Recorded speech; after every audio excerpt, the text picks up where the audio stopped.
Hello，大家好，我係中原地產助理佐敦章。如果大家對呢個樓盤有興趣，就歡迎影片下低撳翻頭像側標 WhatsApp 或電話仔直接查詢啦。今日大家介紹嘅係景圖雅苑一個低層3房1套開景單位，上面積有760尺。我一齊睇間單位啊！從單位大門入嚟之後，就會見到個直身型設計嘅客飯廳。客飯廳長度達到17尺半，闊度就有9尺半。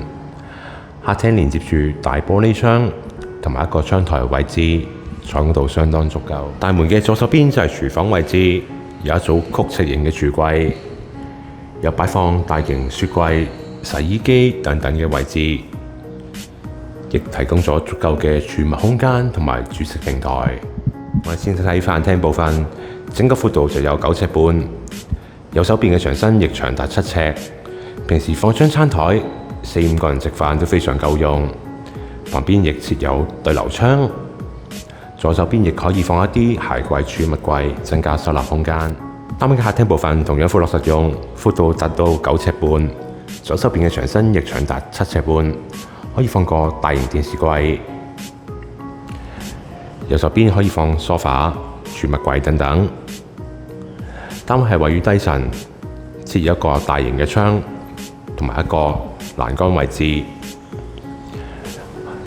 可以打開窗戶，睇到大埔方向嘅山景海景，以及鄰近嘅翠綠園景，景觀都幾開揚。呢邊坐向西北嘅。單位亦設有一個儲物房，配備通風窗，可以作為一間工人房用。睇睇個房間，房間係以5B 型設計，左手邊嘅牆身長達7尺半，足夠空間可以放張單人床。旁邊可以放大型衣櫃、工作台等等。有個窗台位置，望住景觀係以鄰近樓景、大埔方向嘅山景海景，以及鄰近公園園景為主。呢邊就向東北嘅。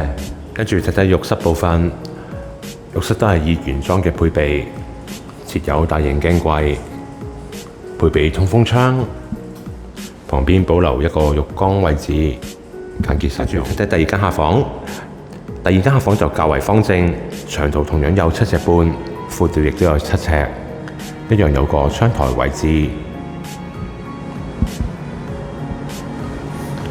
房間望出去，亦都係以鄰近樓景、園景以及大埔方向嘅山景海景為主，坐向都係東北嘅。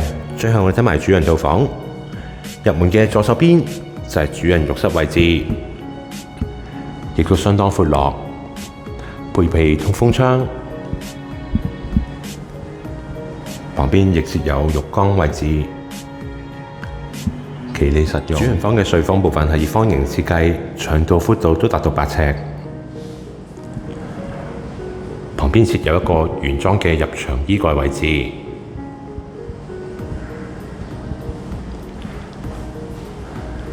有大面積嘅玻璃窗，望出景觀亦都係以大學方向嘅山景海景以及鄰近園景樓景為主，坐向都係東北嘅。現時嘅單位係放賣緊嘅，如果對呢個單位有興趣，就分影片下低撳翻頭像側邊 WhatsApp 或電話仔，即時直接查詢啦。Thank you。